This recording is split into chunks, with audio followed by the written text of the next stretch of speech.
का कारण बताने का यही है कि बैंक घाटे में जा रहे हैं, इसलिए इसके निजीकरण किया जाए। मैंने आपको हाल ही में अभी ये बताया कि बैंकों का निजीकरण करने के लिए अगर हमारे यहाँ के ये घाटे में गए हुए खाते अगर हैं, एनपीए अगर है, तो इसके लिए जिम्मेदार सरकार ही है। और मैं आपको जो दूसरा बताना चाहूंगा, ये जो सरकार है ये आईएमएफ वर्ल्ड बैंक के प्रेशर में काम कर रही है। मैं आपको आर्थिक दृष्टिकोण से बताना चाहूंगा, भारत देश ये बहुत बड़ा मार्केट है और बहुत बड़ा मार्केट होने के कारण हमारे बाकी जो देश है वो इसके मार्केट को खुलवाना चाहते हैं और निजीकरण के माध्यम से ये जितना मार्केट हमारे भारत का जो जितना मार्केट है वो अगर खुल जाएगा तो फॉरेन इन्वेस्टमेंट यहां आने लगेगा और जब फॉरेन इन्वेस्टमेंट आएगा तो अधिकार किसका होगा? अधिकार फॉरेनर्स लोगों का होगा। ये बाजार खोलना चाहते हैं भारत देश का। ये भारत देश का अगर बाजार अगर बाहर के उद्योगपतियों के अगर लिए खोल देंगे तो आम जनता का शोषण निश्चित है। आप एक अगर फ्लैशबैक में जाएंगे तो अंग्रेजों के साथ यही हुआ, अंग्रेजों ने यही किया और आज हम उसी कुशासन के प्रति अग्रसर हो रहे हैं। इस कुशासन के प्रति अग्रसर नहीं होना है करीब, इसीलिए हम इस बैंक का ढांचा जो है वो राष्ट्रीयकृत रखने की मांग चाहते हैं। आपको ट्विटर के माध्यम से, ऑनलाइन पिटीशन के माध्यम से ये आगाह करने की कोशिश की, क्योंकि आजकल मीडिया बहुत बड़ा काम करता है और आप भी मीडिया से ही हैं, तो आपने हमारे इस मांग को उस स्तर पर ले जाना चाहिए, ऐसा मेरा आपसे आग्रह है। अगर ये ऐसा ही चलता रहेगा तो निश्चित ही ये जो मुद्दा अगर हमारा आज राष्ट्रीयकरण का मुद्दा अगर आज हम नहीं ले जाएंगे तो ये मुद्दा कहां के कहां चला जाएगा और हम लोग इसकी पुरजोर तैयारी के साथ है। आज हमने 2 दिवसीय हड़ताल की हुई है, एक समय ऐसा आगा कि हम अनिश्चितकालीन हड़ताल करने को भी तैयार है। ये देश के लिए बहुत बड़ी क्रांति है। आप इसको आजादी की क्रांति से भी अगर कंपेयर करेंगे तो ये कोई बहुत ज्यादा अतिशयोक्ति नहीं होगी, क्योंकि अगर ये क्रांति में अगर हमने राष्ट्रीयकृत ढांचा अगर देश का बचा नहीं पाए तो इस जनता को हाहाकार के परिस्थिति में जाना पड़ेगा, ऐसा हमको लगता है। और भारत देश को एक विदेशी मार्केट ना बनाए, ये देशभक्ति से जुड़ा हुआ मार्केट है, ये हमारे आत्मसम्मान का कारण है और इस आत्मसम्मान को इस सरकार ने रोकना चाहिए। हमारा किसी सरकार में कौन राज करता है इससे कोई विरोध नहीं है, हमारे सरकार के नीतियों से विरोध है। अगर आप अच्छी नीतियां रखते हैं तो हम आपके साथ हैं। आप अगर आर्थिक ढांचा इस सरकार का, इस देश का बदलना चाहेंगे तो वो गवारा नहीं होगा। इसलिए हम सक्षम हैं और तैयारी से हैं कि इसका राष्ट्रीय ढांचा हम बचा के रहेंगे। आप लोग कि बैंकों का निजीकरण करना चल रहा है। पहले आपने विलीनीकरण का विषय सुना था, अब ये निजीकरण के विषय पे आ गए। हाल ही में हमारे फाइनेंस मिनिस्टर ने बजट पेश किया, उसमें आईडीबीआई बैंक का प्राइवेटाइजेशन और 2 बैंकों का प्राइवेटाइजेशन उन्होंने घोषित किया। और जब से 2 बैंकों के प्राइवेटाइजेशन की घोषणा उन्होंने बजट में पेश की, तब से विषय की तीव्रता और बढ़ गई कि बैंकों को निजीकरण करने की प्रक्रिया वो लोग चालू कर रहे हैं। विलीनीकरण और निजीकरण में बहुत फर्क है, सिद्धांतिक फर्क है। विलीनीकरण में बैंकों का राष्ट्रीयकृत ढांचा कहीं पे भी क्या बोलते हैं आघात नहीं होता, लेकिन निजीकरण में राष्ट्रीयकृत बैंकों का ढांचा आघातित होता है। और उसका मुख्य कारण ऐसा है कि हम लोग निजीकरण का विरोध कर रहे हैं और इस निजीकरण को विरोध करने के लिए हमने ये 2 दिवसीय हड़ताल का आयोजन किया है। इस 2 दिन के हड़ताल के आयोजन में सारी संगठनों ने एक झंडे तले United forum of bank union ऐसा एक संगठन को निर्माण किया और सारी संगठनों ने इस निजीकरण के विरोध में हड़ताल करने का एक निर्णय लिया। उसका कारण ऐसा था कि एक समय था जब देश में राष्ट्रीयकृत बैंकें नहीं थी। सन 1969 में इंदिरा गांधी जब प्रधानमंत्री थी तब बैंकों का राष्ट्रीयकरण किया गया। इस राष्ट्रीयकरण की लड़ाई हमने 1969 के पहले लड़ी और उसका मुख्य कारण ऐसा था कि 1969 के पहले हर गांव में, छोटे छोटे गांवों में, छोटे छोटे शहरों में, बड़े बड़े शहरों में मनी लेंडर्स थे जो काश्तकार को, किसानों को पैसा देते थे, उनकी जमीन रखते थे, उनके आभूषण रखते थे और ऐसा करते करते वो काश्तकार गरीब से दरिद्रता पे चला जाता था। लेकिन ये शोषण था।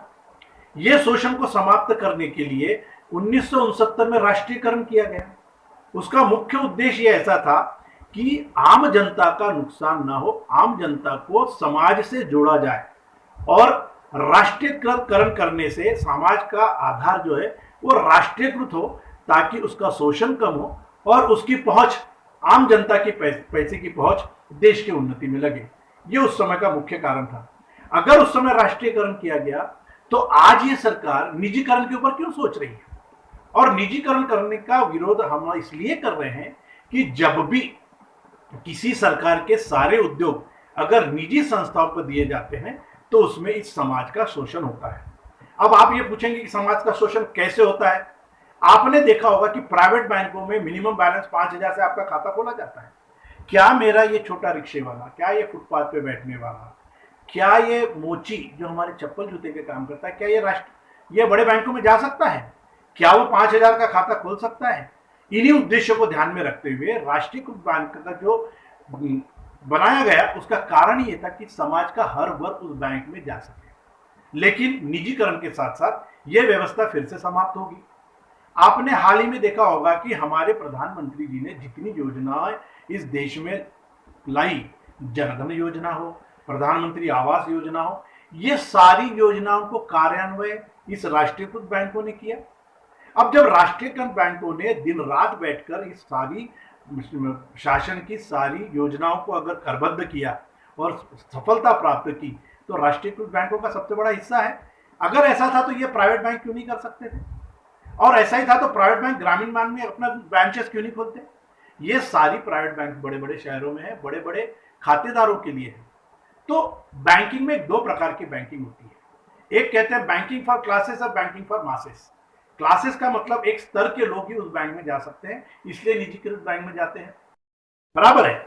जब जब ऐसे आघात होंगे, क्योंकि जब कोई सरकार मेजॉरिटी में होती है तो ऐसे प्रयास करती है, लेकिन बलिदान चाहता है, किसी भी क्रांति में बलिदान चाहते हैं। एसेंशियल सर्विस होगा, बिल्कुल एसेंशियल सर्विस में अभी भी 2 दिनों में बहुत सारे मैनेजमेंट ने बहुत सारे सर्कुलर्स निकाले कि आपको आना होगा, आपको कैश भरना होगा, आपको एटीएम में जाना होगा, लेकिन हमने निश्चित तौर पर नहीं का रुख अपनाया हुआ है और हमारा कोई स्टाफ बिल्कुल गया नहीं है। हमने इसका विरोध किया है और आपको गर्व के साथ बताना चाहूंगा, आज अगर आप मीडिया पे, ट्विटर पे देखेंगे तो बैंकों का स्ट्राइक 100% सक्सेसफुल है, क्योंकि ये मुद्दा ही ऐसा था कि जब पहली बार सारे यूनियंस एक साथ आए। कभी कभी ऐसे मुद्दे थे कि ये मुद्दे में ये संगठन नहीं है, वो मुद्दे में वो संगठन नहीं है, बैंक थोड़ा बहुत चालू है, थोड़ी बहुत बंद है, इस तरीके से चलता था। लेकिन आज गर्व के साथ कहूंगा सारी संगठनों ने साथ दिया हुआ है, इवन हमारी SC/ST एसोसिएशन ने भी इसका साथ दिया हुआ है।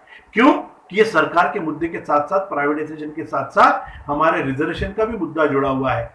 निश्चित ही ये आघात आम जनता को होगा, मेरे सामान्य जनता को होगा, और इसकी लड़ाई अगर हम यही तरीके से लड़ते रहे, हम अपने पब्लिक में इसका जन जागरण करने वाले, पब्लिकों को अपील करने वाले और पब्लिक का संगठन न रहते हुए पब्लिक को इस मुद्दे के प्रति साक्षात करना और उसको शिक्षित करना, ये हमारा मुद्दा है। सूत्रों मैं अगर बताता हूँ, डिजिटल क्रांति अगर है तो क्यों बैंक चाहती है कि हम लोग एटीएम में कैश भरें?